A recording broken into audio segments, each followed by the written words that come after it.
오늘 같이 나누실 말씀은 열왕기하 10장 15절로 17절입니다. 열왕기하 10장 15절로 17절입니다. 구약 579페이지입니다. 제가 공독해 드리도록 하겠습니다. 예후가 거기에서 떠나가다가 자기를 맞이하려 오는 레갑의 아들 여호나답을 만난지라.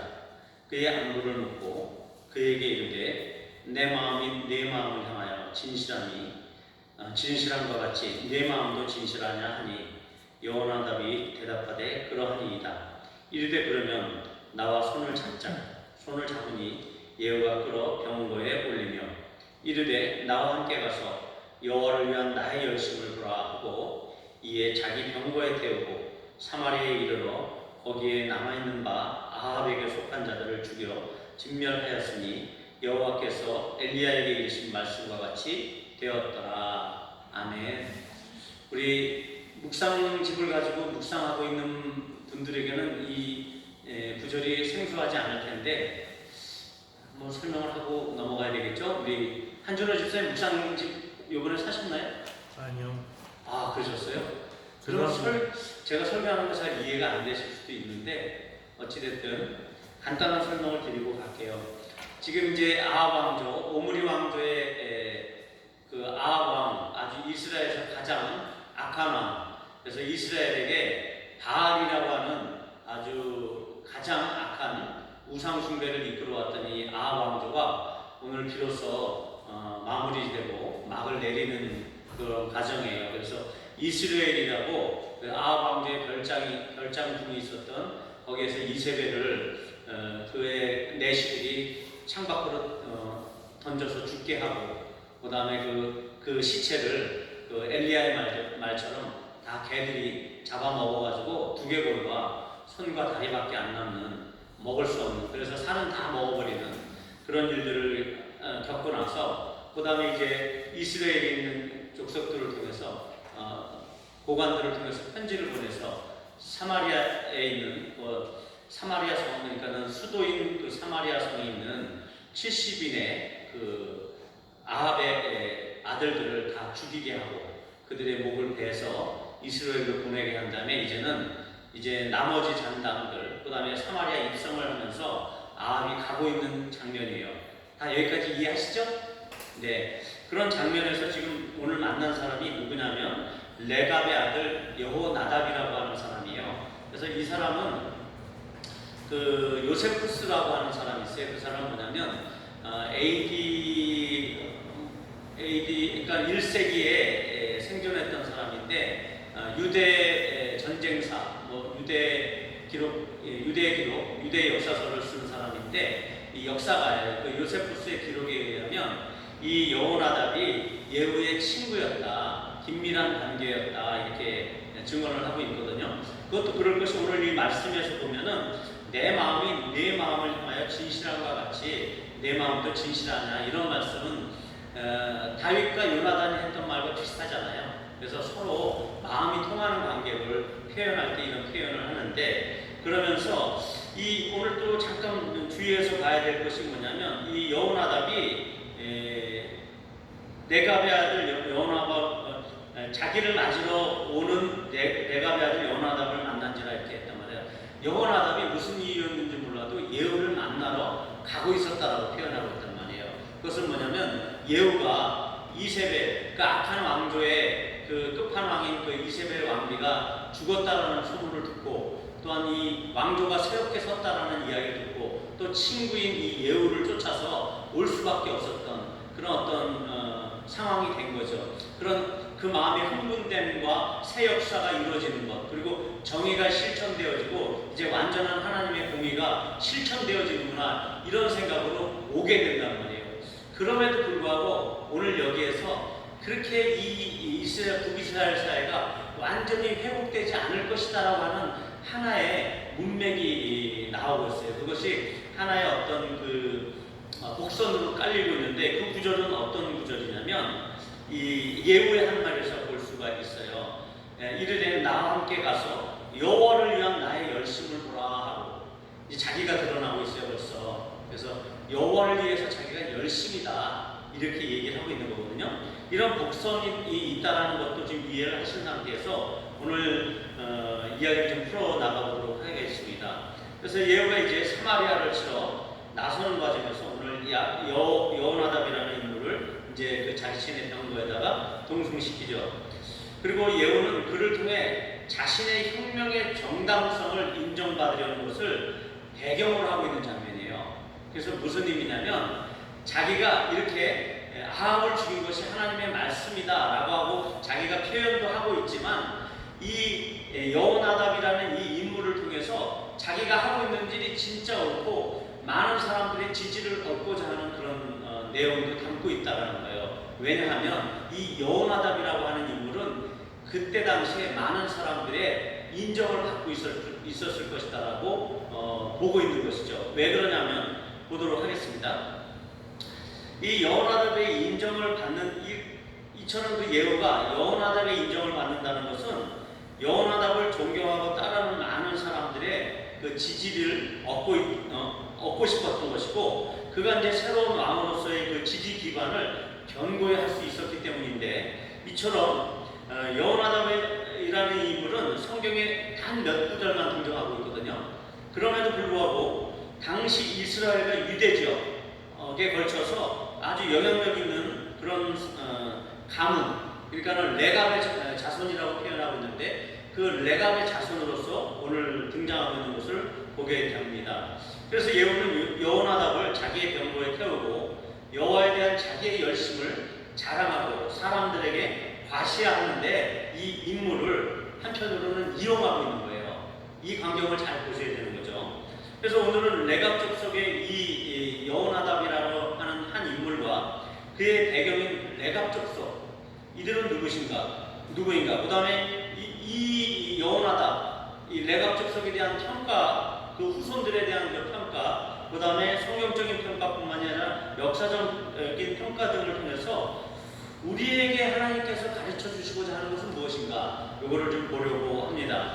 원래 이 레갑 족속의 시조인 이 레갑은 여호수아와 함께 이제 가나안으로 이제 모세 이후에 여호수아가 이 이스라엘 민족들을 이끌고서 가나안으로 들어오게 될 때, 그때 가나안 정탐꾼 중 12명 중에서 2명만이 옳은 판단을 내렸던 그 갈렙이라고 하는 인물이 있잖아요. 이 갈렙의 뜻은 개, 멍멍, 강아지라는 뜻이거든요. 어쨌든 이 갈렙의 후손이라고 얘기하고 있어요. 이 여호나답이. 그리고 이제 겐 족속이라고 하는 한 일파의 그 갈렙의 후손 중에서 또한 겐 족속이라고 하는 한 일파의 인물로 기록하고 있습니다. 그리고 갈렙은 유대 지파에 속해 있었거든요. 그러니까 이 여호나답도 유다 지파에 속해 있는 사람이죠. 그래서 이 갈렙이 당연히 유다 지파의 족속이기 때문에 갈렙도 유다 지역에, 그러니까 이스라엘 민족들이 가나안에 들어와서 각 지파별로 자기가 거할 곳을 그 여호수아가 나눠준단 말이에요. 그때 지금 유다가 있는 이 남쪽으로 내려올 때 당연히 같이 이 갈렙도 유다 지역으로 내려올 수 있었고, 유다 평원이라고 해가지고 유다 쪽에 이렇게 요단강이 있으면 요단강 옆쪽으로 이렇게 산맥이 있는데 그 아래쪽으로 이제 해안가로 가는 길이죠. 그 해안가를 향해서 가는 그쪽이 이제 유다 평화라고 볼 수가 있거든요. 그 평원 지역에 살 수 있었지만 이 갈렙이라는 사람은 헤브론 산지를 택해요. 그래서 우리가 잘 알고 있는 것처럼 이 산지를 내게 주소서, 이런 말이 나오는 거죠. 그래서 이렇게 도전적인 사람이었단 말이에요. 그런 이 갈렙의 후손들이었기 때문에 아마도 훌륭한 신앙을 가지고 있는 그 갈렙의 후손이었기 때문에 이들도 훌륭한 신앙을 갖게 되지 않았는가, 이 갈렙 레갑 족속이라고 하는 사람들이요. 그것을 이제 판단해 볼 수 있는 것이죠. 그래서 여호수아 14장을 한번 우리가 잠깐 보고 가는 게 좋아요. 오늘 말씀에 충분한 이해를 위해서 여호수아 14장 6절에서 15절 말씀이에요. 여호수아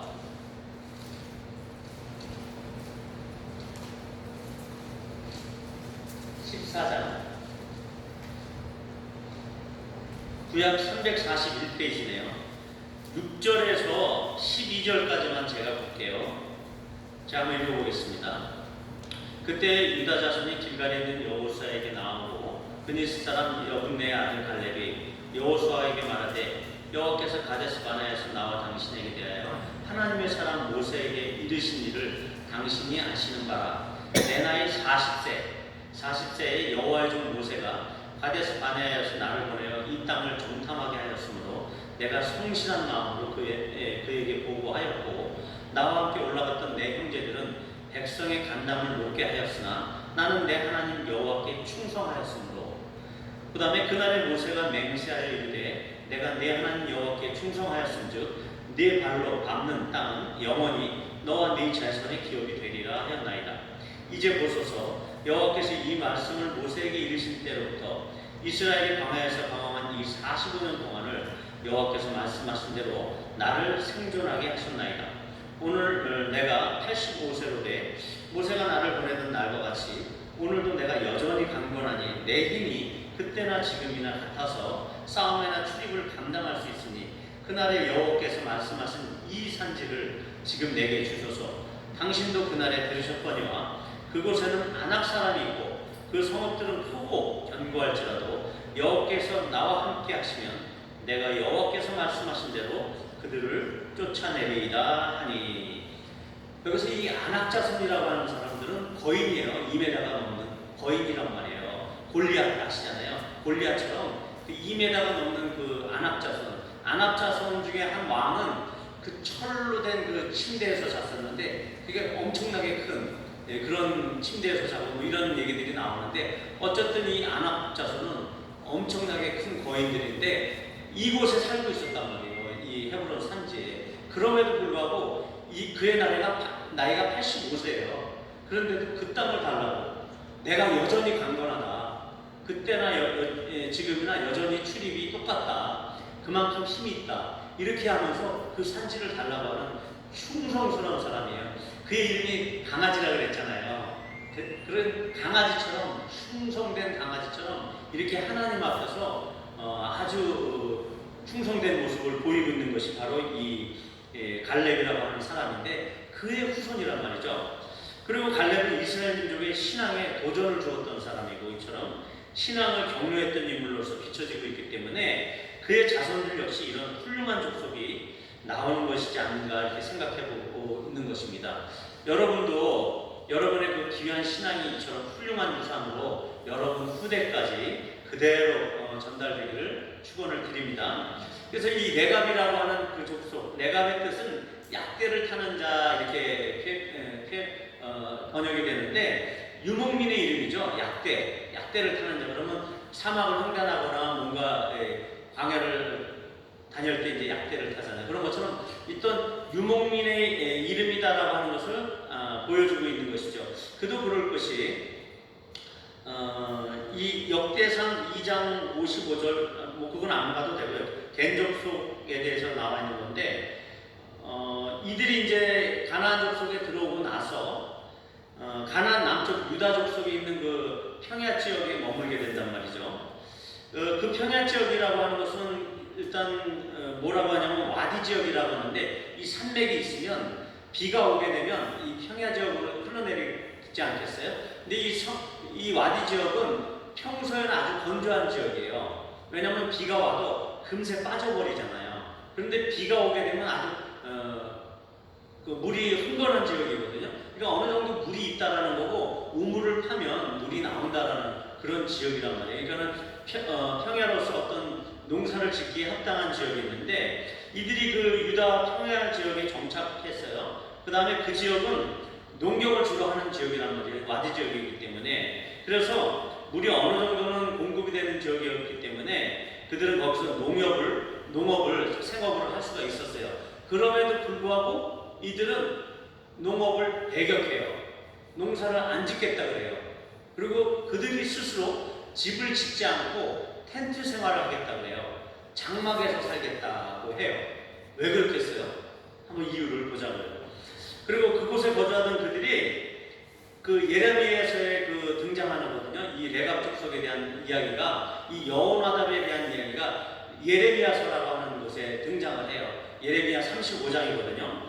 그 기록에 의하면 그 그들이 그 유다 평야에 있다가 위로부터 그 갈대아, 그러니까 바벨론 왕국이 침노해서 들어올 때, 그리고 아람 지역, 그 북이스라엘을 공격했던 그 아람, 수리아의 그 군대들이 몰려왔을 때 그 군대들을 피해서 예루살렘 성을 피했다라고 해요. 그러니까 구체적으로는 바벨론의 1차 침공 때 예루살렘으로 피하지 않았나 생각해요. 왜냐하면 예루살렘은 큰 고산지대에 있는 난공불락의 요새이니까 그들이 평야 지역에 있는 것보다는 안전했다는 얘기죠. 그러니까 워낙 그 외세의 침략이 강하니까 이들이 뭐 힘을 갖고 있었던 건 아니니까, 신앙은 우수했어도 힘을 갖고 있었던 건 아니니까 피하기 위해서 예루살렘으로 거주를 옮기게 된단 말이에요. 그리고 그 예루살렘에서 거주하고 있을 때 장면이 예레미야서에 등장을 해요. 그 예레미야서를 한번 보도록 하겠습니다. 레갑 자손에 대한 표현이 나오거든요. 한번 볼까요? 예레미야서 35장.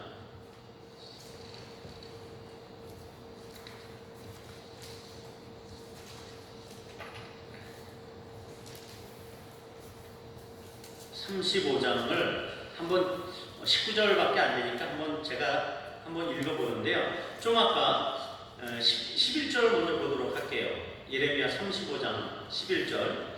그러나 바벨론의 느부갓네살 왕이 이 땅에 올라왔을 때 우리가 말하기를 갈대아인의 군대와 수리아인의 군대를 피하여 예루살렘으로 가자 하고 우리가 예루살렘에 살았노라, 이렇게 표현하고 있거든요. 그들이 유대의 평화에 있다가 이렇게 예루살렘으로 옮기게 된 이유를 그들이 설명하고 있는 거예요. 그러니까 예레미야 35장 1절부터 제가 한번 읽어볼게요. 잘 한번 보세요. 유다의 요시야 왕의 아들 여호야kim 때 여호와께로부터 말씀이 예레미야에게 임하여 이르시되 너는 레갑 사람들의 집에 가서 그들에게 말하고, 여기 이제 레갑 사람들이 나오죠. 레갑 족속이 나온단 말이에요.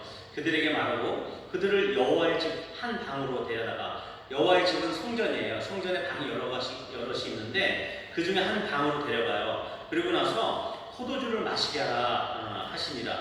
이에 내가 하바시냐의 손자의 예레미야 아들인, 이건 다른 예레미야입니다.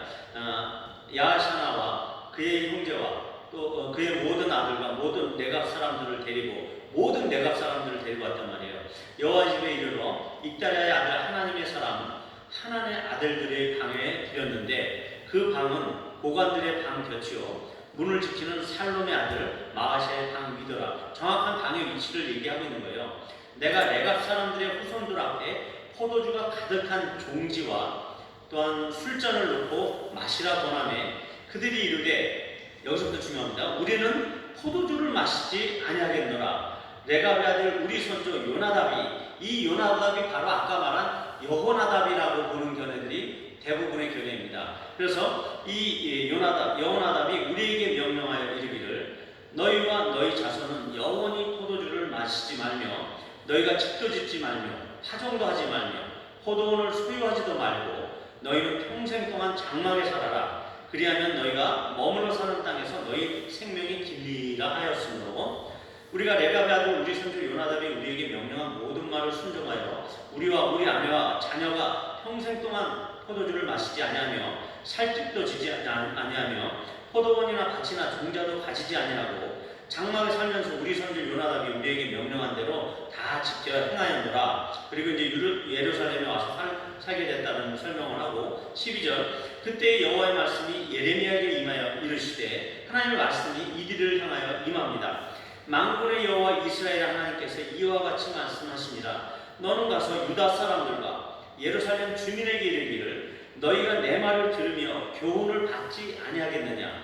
여호와의 말씀이니라. 레갑의 아들 요나답이 그의 자손에게 포도주를 마시지 말라 한 그 명령은 실행되도다. 지금까지 실행되고 있다는 거예요. 한 사람, 한 조상의 말이 이 자손들에게 그대로 실행되고 있다는 거예요. 그들은 그 선조의 명령을 순종하여 오늘까지 마시지 아니하고는 내가 너희에게 말하고 끊임없이 말하여도 너희는 내게 순종하지 아니하도다. 내가 내종 모든 선지자를 너희에게 보내고 끊임없이 보내며 이르기를 너희는 이제 각기 악한 길에서 돌이켜 행위를 고치고 다른 신을 따라 그를 섬기지 말라. 그리하면 너희는 내가 너희와 너희 선조에게 준 이 이 땅에 살리라 하여도 너희가 귀를 기울이지 아니하며 내게 순종하지 아니하였느니라. 레갑의 아들 요나답의 자손은 그의 선조가 그들에게 명령한 그 명령을 지켜 행하나 이 백성은 내게 순종하지 아니하도다. 그러므로 만군의 여호와 이스라엘 하나님께서 이와 같이 말씀하시니라. 보라, 내가 유다와 예루살렘의 모든 주민에게 내가 그들에게 대하여 선포한 모든 재앙을 내리리니 이는 내가 그들에게 말하여도 듣지 아니하며 불러도 대답하지 아니함이라 하셨더라. 예레미야가 레갑 사원의 가문에게 이르되 만군의 여호와 이스라엘 하나님께서 이와 같이 말씀을 하시기를 너희가 너희 선지 요나답의 명령을 순종하여 그의 모든 규율을 지키며 그가 너희에게 명령한 것을 행하였도다. 그러므로 만군의 여호와 이스라엘의 하나님께서 이와 같이 말씀하시니라. 뭐라고 얘기해요? 레갑의 아들 요나답에게서 내 앞에 설 사람이 영원히 끊어지지 아니하리라. 이렇게 말씀하셨다라고 합니다. 자, 이처럼 이 여호나답 이 사람이 여기 이렇게 등장을 한단 말이에요. 이 여호나답이라는 이름의 뜻은 여호와, 이스라엘 사람들이 갖고 있었던 그 여호와라는 이름이 들어가는 게 여호. 그 다음에 나다브라고 하는데 이것은 두 단어가 합성된 이름인데 이 나다브는 동사란 말이에요. 어떤 의미냐면 격려하다, 선동하다, 강요하다 이런 뜻인데 결국은 여호와께서 격려하신다, 너를 격려하신다, 아니면 여호와께서 관대하시다 이런 표현의 말을 갖고 있는 이름입니다.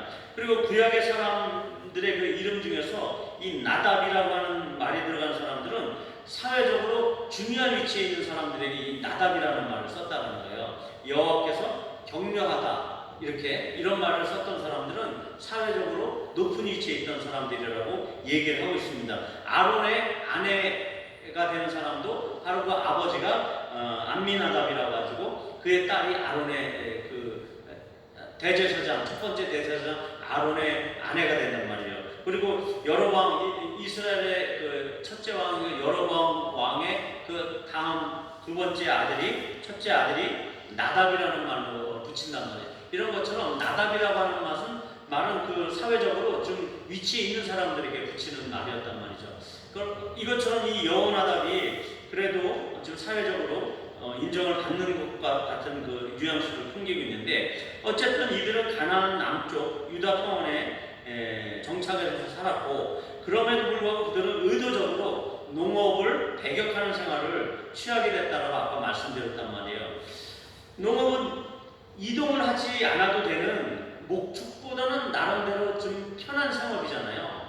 목축이라고 하는 것은 우리가 보통 TV에서 이런 게 몽골 지역 같은데 이렇게 비춰주는 것들을 보게 되면 그들이 어떻게 생활하냐면 유목민들의 삶은 이쪽에서 가축대에게 양식을 풀을 뜯게 한 다음에 여기를 어느 정도 다 먹게 되면 다른 지역으로 또 옮겨가야 되잖아요. 그러다 보니까 한 곳에서 풀을 뜯게 하고 딴 쪽으로 옮겨가니까 몽골에서는 게르라고 해가지고 이런 큰 천막과 같은 그런 천막들을 가지고 움직이면서 살고 있잖아요. 그런 것처럼 텐트를 폈다 접었다 해야 되는 이런 번거로움이 있어요. 이게 얼마나 큰 번거로움이겠어요. 그리고 식수 같은 것들도 이렇게 많이 공급이 안 되잖아요. 그쪽 그 네게브 지역이나 그런 아까 그 왈이라고 하는 그쪽 지역 같은 경우는 물이 그래도 우물을 파면 나오는 지역인데 이렇게 유목민들이 움직여야 되는 지역은 물이 없을 수도 있다는 거죠. 그리고 자녀들이 어릴 경우에는 얘들을 다니고 움직여야 돼요. 그리고 개들에 대한 양육이나 이런 것들이 얼마나 힘들었겠어요. 그럼에도 불구하고 이런 엄청난 어려움에도 불구하고 이들은 굳이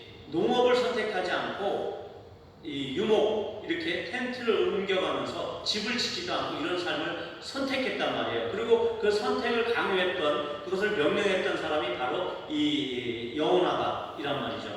그런 것처럼 그럼에도 그들은 집을 짓지 않고 천막 생활을 하면서 그 다음에 이렇게 군대들을 피해서 결국은 예루살렘으로 가게 됐지만 그 전에는 이제 그런 삶을 살던 사람들이란 말이죠. 그것은 하나님께서 직접 그들의 신앙에 대한 또한 그들이 잘했다고 하는 그런 신앙에 대한 확증으로서 오늘 예레미야서 35장 14절에 보면 이런 말을 표현하고 있잖아요. 레갑의 아들 요나답이 그의 자손에게 포도주를 마시지 말라 하는 그 명령은 실행되도다. 그리고 그들은 그 선지의 명령을 순종하여 오늘까지 마시지 않냐거늘 내가 너에게 말하고 쭉쭉쭉 순종하지 않았던 이런 표현을 하면서 그 일들이 여태까지 실행되고 있다는 거예요. 그 족속들 후손들에 의해서 이 여호나답의 그 말이 그대로 이행되고 있다는 것이죠. 그렇다면 그들 레갑 족속은 왜 농경을 거부했던 것이었을까요?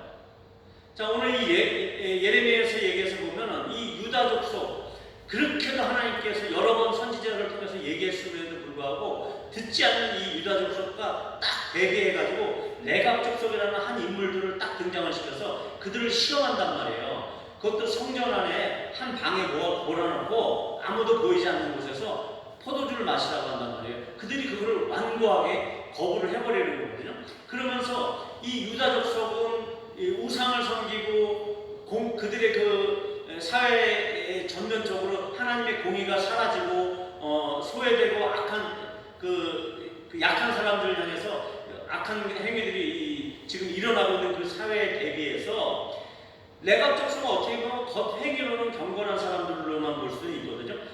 겉행위로는 하나님의 것을 고수하고 있는 아주 경건한 사람으로 보여지고 있지만 그들에게 이렇게 반문할 수도 있겠죠. 그 사람들도 속으로는 뭐 우상을 섬기거나 어떤 가난한 사람들을 돌보진 않았을 것이 아니겠느냐 이렇게 반문을 해볼 수도 있겠지만 한번 생각을 해보세요. 이 유다 족속과 이 레갑 족속을 하나님께서 대비하면서 보여줄 때 그것도 그들이 겉으로 표시되어 있는 신앙이지만 포도주를 안 마시고 그 다음에 장막에 거하지 않는 집에 거하지 않는 이런 농경을 하지 않는 이런 모든 것들을 겉으로만 드러난 신앙으로 표현하고 있지만 잘 생각을 해보시라고요. 그들이 그렇게까지 행동을 하는데 속마음으로 우상을 섬기거나 다른 한편으로 우상을 섬기거나 사회적으로 하나님의 말씀을 어겨가면서 그 공의를 행하지 않았을 것이냐는 거죠. 그게 아니다라는 거예요.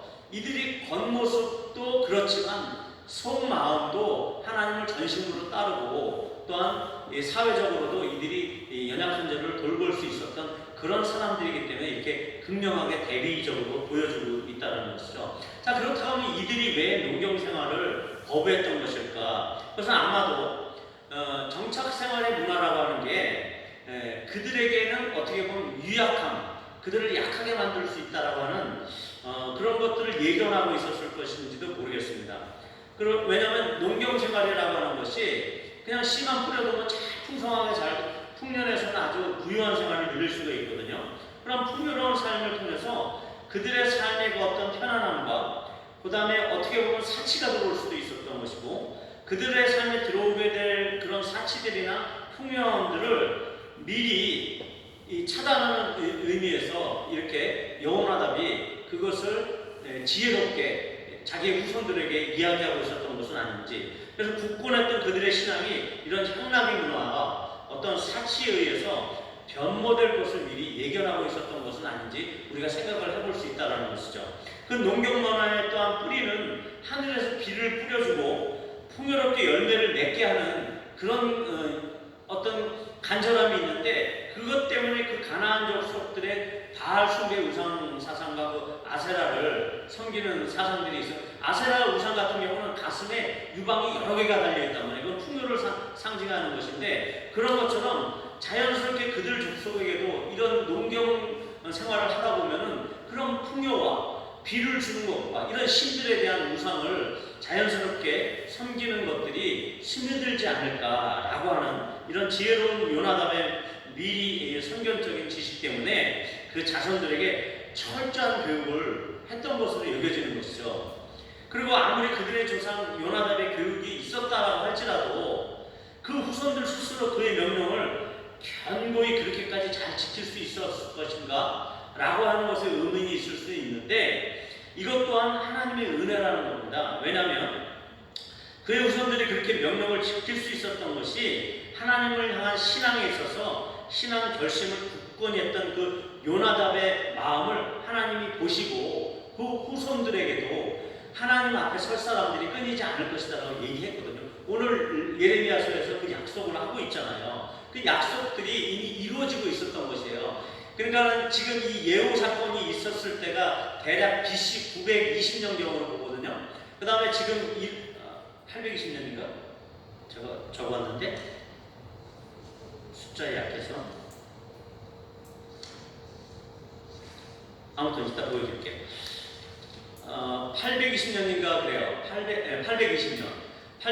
BC 820년이었고 지금 이 예레미야 시대는 BC 한 600년 정도로 보고 있단 말이에요. 그러면 적어도 220년 동안 이 레갑의 족속, 그 여호나답의 이 후손들이 이것을 끝까지 지금 여태까지 고수하고 있었던 것이에요. 220년 동안. 이것으로 봤을 때 이거는 전적인 하나님의 은혜라고 보는 거죠. 누구 한 사람을 통해서?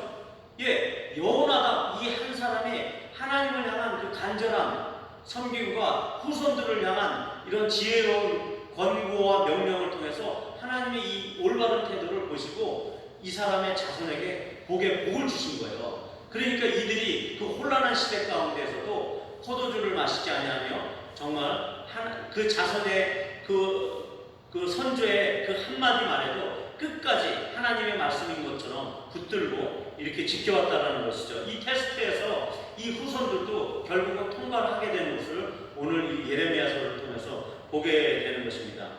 그리고 그들은 포도원을 만들지 않고 포도주도 마시지 않으며 그들 선조들의 교훈을 따라 하나님의 명령을 엄격하게 준행한 사람으로서 오늘 성경에서 기록하고 있단 말이에요. 어떻게 해요? 포도원을 만들지도 않아요. 포도주도 마시지 않고, 그리고 하다못해 포도주와 관련된 것도 아주 먹지도 않아요. 포도 씨라든가 이런 관련된 것도 먹지 않는단 말이에요. 이런 철저함에 어떻게 보면 외식주의적이고 신앙적인 어떤 겉모습만 있을 수 있다고 판단할 수 있을 정도로 아주 철저한 생활을 한단 말이에요. 그렇다고 하면 그들은 왜 또한 포도주를 마시지 않았을까라는 의문을 갖게 되는데, 먼저 성경에서 그 신구약의 그 성경을 보면은 포도주는 교회에 있어서도 중요한 음식물 중에 하나거든요. 왜냐하면 구약시대에 그 번제를 드릴 때 그 희생제물과 함께 이 포도주도 뿌리게 된단 말이에요. 그런 일들이 있었고, 그 다음에 그 절기 때 중요한 식사의 재료로도 또한 이 포도주가 등장을 해요. 그 다음에 신약시대에서도 이 포도주를 하나의 치료제로 사용하기도 했단 말이죠. 디모데후서에서도 그거 나오고 있고, 또한 최후의 만찬 때 예수님께서도 이 포도주를 통해서 자신께서 세상의 사람들을 구원하시면 자신의 피가 포도주로 이렇게 설명되어지고 있는 것처럼 그리스도의 또한 사랑의 극진한 그 사랑의 한 표징으로서 오늘 설명되어지고 있는 것들을 보고 있단 말이죠. 그런 것처럼 교회는 성찬 예배 때 이렇게 포도주를 먹음으로써 예수 그리스도의 죽음과 부활에 대해서 동참하는 것처럼 포도주는 우리에게 교회에 있어서도 중요한 의미를 얘기하고 있는 것이에요. 그래서 이제 포도주의 긍정적인 표현들이 성경에 여러 군데 나오는데, 잠언서 31장 6절에서는요, 독주는 죽게 된 자에게, 포도주는 마음에 근심하는 자에게 줄지어다 이렇게 이야기하고 있어요. 포도주가 좋게 표현되어 있어요. 그리고 시편 4편 7편에서도 주께서 내 마음에 두신 기쁨은 그들의 곡식과 새 포도주가 풍성할 때보다 더하니라. 포도주가 풍성한 것은 이 성경에서 복으로 표현하고 있어요. 그 기쁨으로 표현하고 있어요. 포도주는 하나의 기쁨으로 성경에서 표현되어 있어요. 그리고 잠언서 9장 4절 6절에서는 너는 와서 내 식물을 먹으면 내 혼합한 포도주를 마시고 쭉쭉쭉 이렇게 설명을 하면서 그리스도와 연합을 표현하면서 그 지혜 되시는 그리스도와 지혜를 얻기 위해서는 내 식물을 먹으면 내 포도주를 마시라 이렇게 표현하고 있단 말이에요. 이것은 그 그리스도와의 연합을 표현하고 있거든요. 그리고 내 혼합한 포도주를 마시며 이런 말들이 나온단 말이에요. 이 혼합한 포도주에서는 제가 밑에서 다시 한번 설명을 할까 하는데, 아니면 지금 아주 설명을 할게요. 혼합한 포도주라는 건 뭐냐면 순수 포도만 발효한 100% 포도주가 있어요. 그런데 일반인들이 먹을 때는 그게 너무 쉬니까 거기다 물을 좀 섞어서 먹었단 말이에요. 이것은 한편으로는 이것을 장사에 사용해서 물에다 포도주를 섞어서 파는 그런 사람들 중에서 물을 많이 섞어요. 그런 사람들을 악한 사람으로 표현하는 반면에 순수 포도주만은 먹기 힘들기 때문에 물을 어느 정도 혼합을 하는 술들을 먹었거든요. 그것은 성도와 그리스도와의 연합을 얘기하는 것이에요. 그래서 그런 면에 있어서도 혼합한 포도주는 그리스도의 연합을 표현하는 것이죠. 그 다음에 어쨌든 포도주는 즐거움으로 표현될 만큼의 일상생활 아주 중요한 행복의 요소로서 포도주가 표현되고 있어요. 또 한면으로는 부정적인 표현으로도 나타나고 있는데 잠언서 23장 31절에서 포도주는 붉고 잔에서 번쩍이며 순하게 내려가느니 너는 그것을 보지도 말지어다. 포도주를 보지도 말아라. 그 다음에 포도주는 거만하게 하는 것이요 독주는 떠들게 하는 것이다. 이에 미혹되는 자마다 지혜가 없느니라. 그리고 어쨌든 이 포도주에 취한 상태를 영적으로 취해 있는 상태라고 이사야서에 요엘서에서도 이렇게 이야기하는 구절들이 나온단 말이에요.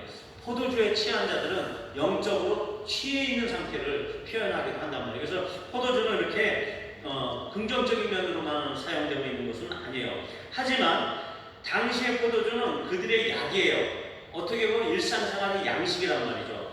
노동자들에게는 삶이 위로가 되는 것이고 또한 휴식과 안식을 얻기를 원하는 사람들에게는 하나님의 어떤 풍성한 은혜의 안식이에요. 위로가 되는 음식이란 말이에요. 그리고 생활 그 자체예요. 그럼에도 불구하고 굳이 이렇게 금욕적인 생활을 하지 않아도 되는 물품이에요, 이 포도주는. 그리고 하나님께서 허용해 주시는 범위 안에 있는 마셔도 되는 것이다란 말이죠. 그런데 왜 굳이 이들은 요나답의 명령을 몇백 년에 걸쳐서 그대로 따르고 있느냐는 말이죠. 여기에서 우리가 얻을 수 있는 교훈은 일상생활에도 행복한 소소한 일들이 있잖아요. 우리에게 있어서 행복한 소소한 행복들은 어떤 것이 있죠? 예를 들어서 열심히 일하고 들어왔어요.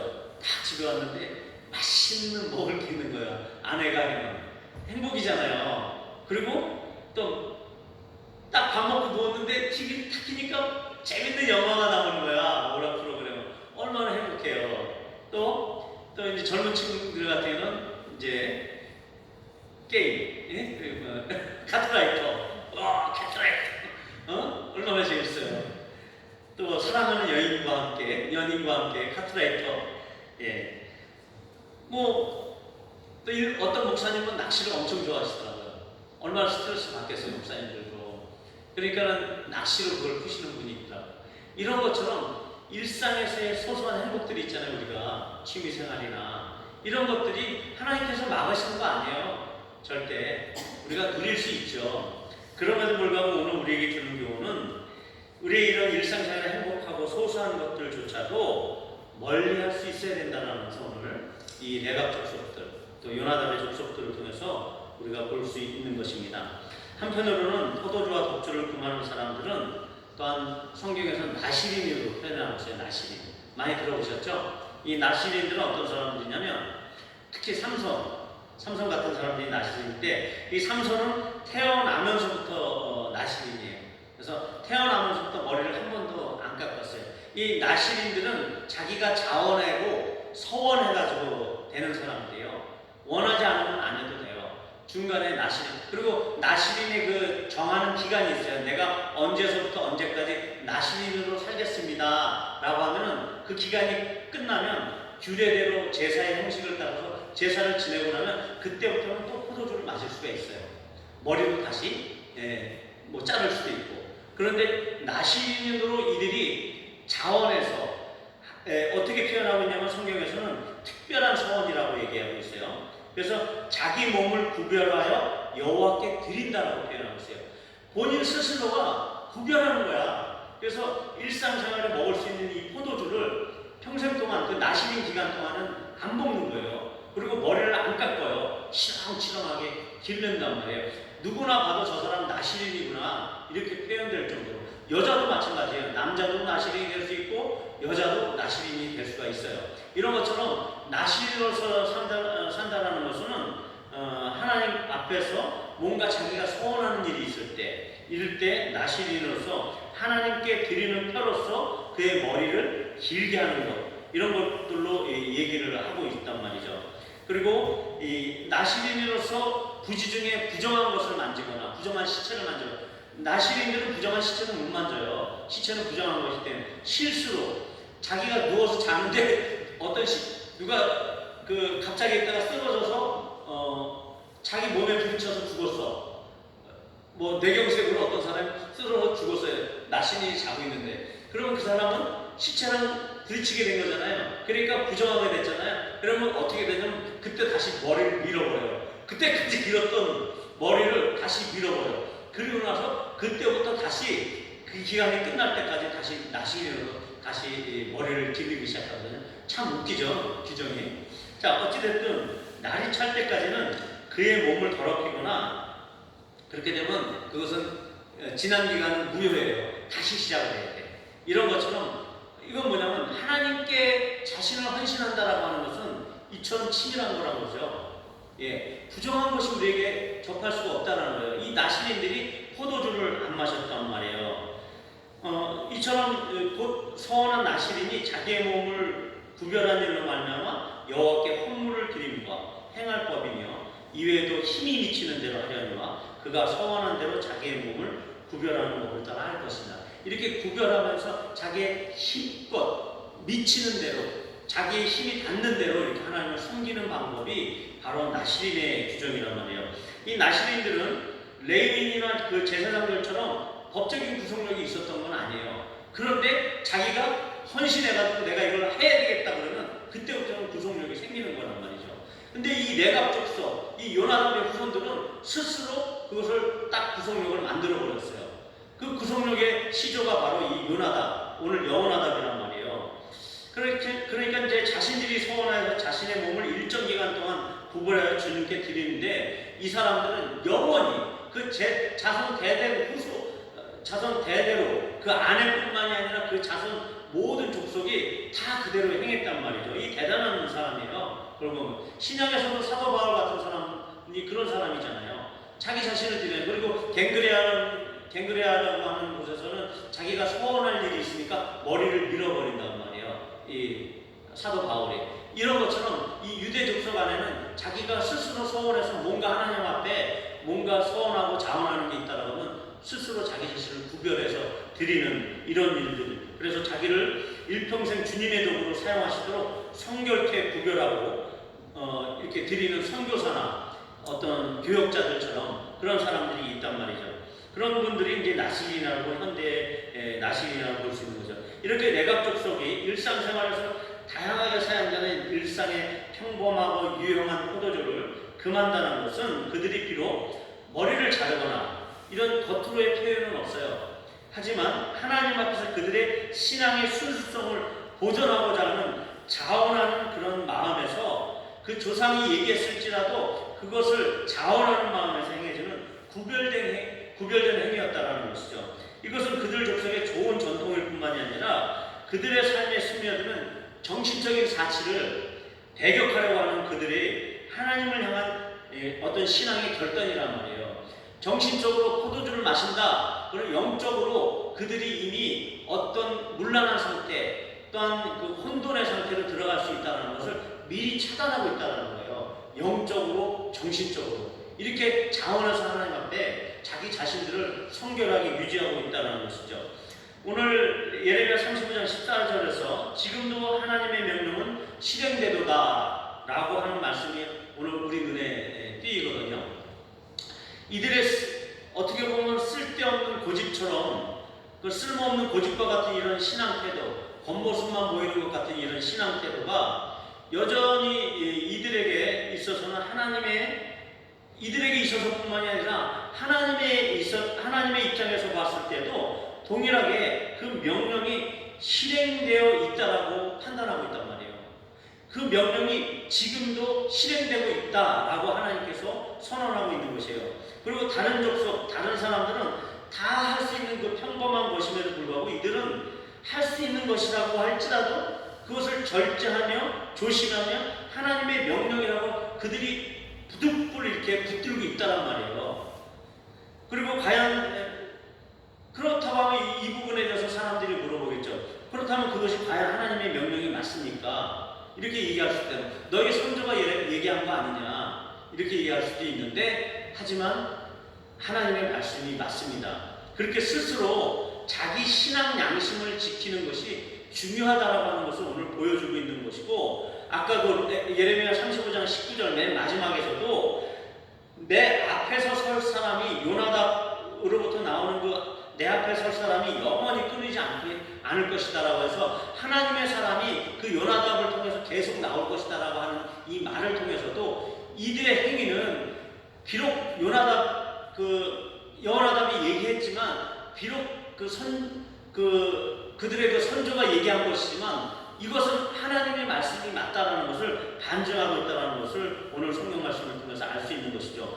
하나님 앞에서 설 사람들은 이 여호나답과 같이 이 여호나답이 이 다음 장면에 보면 오늘 읽었던 성경의 다음 장면을 보면 사마리아 땅에 가가지고 그 바알 숭배자들을 바알 신당에 몰아넣고서 죽이거든요. 그때 여호나답이 같이 있어요. 거기에 같이 서 있단 말이죠. 그런 것처럼 바알 숭배자들을 처단하는 그 자리에 함께 서 있는 자들을 하나님 앞에 서 있는 자들이라고 보시면 돼요. 그 의미는 영적인 어떤 군사로서 하나님 앞에 서 있는 자들을 이야기하는 것이죠. 영적으로 하나도 흐트러짐 없이 영적으로 포도주라고 하는 그런 혼합된 그 술에 흐트러짐 없이 굳건하게 이 바알이라고 하는 영적인 그 혼합된 잡족들, 이 바알 숭배자들을 처단하는 일에 서 있는 영적 군사와 같은 사람들로서 표현하고 있는 것을 볼 수 있다는. 그리고 온 유다와 이스라엘에까지 이 사람들은 유다 사람들이란 말이에요. 그럼에도 불구하고 그 북이스라엘 지역까지 이들의 신앙과 명성이 널리 알려질 정도의 그 신뢰감을 주는 자들이었단 말이에요. 예후가 그 여호나답을 태웠던 이유는 이 여호나답이 그때 당시에도 신뢰감을 갖고 있었다는 사람이라는 것입니다. 그래서 그가 새 왕으로 추대될 때 많은 사람들이 그의 옆에 여호나답이 있기 때문에 그 여호나답을 보고 왕권을 지지해주지 않을까라고 하는 계산을 했다라는 것이죠. 그것은 과연 맞는 말입니다. 그렇다고 우리는 이처럼 여호나답이 그때 당시에 칭송을 받는 사람이었는데 과연 우리는 어떻습니까? 우리의 신앙은 다른 사람들에게 널리 칭송을 받고 있는 그런 신앙입니까? 그들에게 우리는 신뢰를 주고 있는 그런 사람들일까요? 그리고 세상은 우리에게 우리의 어떤 자세를 요구하고 있는 것입니까? 우리 크리스찬으로서 이 시대를 살아가고 있는 우리에게 세상은 우리에게 어떤 걸 요구하고 있죠? 우리가 칭송을 받아야 되는 사람으로 요구하고 있는 것이잖아요. 그럼에도 불구하고 우리는 이기적이고 자기 고집적인 신앙인의 그 모습으로 비춰지고 있는 이 현 시대에 그리스도인들의 삶의 모습에서는 그런 칭송받기가 아주 힘든 시대가 된 것처럼 보여지는 겁니다. 그런 이 시대에 살고 있어요. 우리 자신이 정말 그 온전한 칭송을 받지 못하고 있는 그런 시대에 살고 있는 것처럼 보입니다. 그럼에도 불구하고 아직 사람들에게 칭송을 받을 정도의 그런 고매한 신앙을 우리가 소유하고 있지는 못할지라도 이 요나답처럼 그런 고매한 신앙을 우리가 갖고 있을지 못할지라도 그럼에도 불구하고 우리 이 상태에서 우리가 갖고 있는 이런 지금 신앙의 상태에서도 우리가 타협할 수 없고 그 무엇보다도 우선해서 계속 우리 스스로가 진행시켜야 할 무엇이 있다는 것이에요. 그렇게 아주 고매한 신앙은 아닐지라도 우리가 할 수 있는 그 무엇인가 하나를 진행해야 된다는 것이 있다는 것이죠.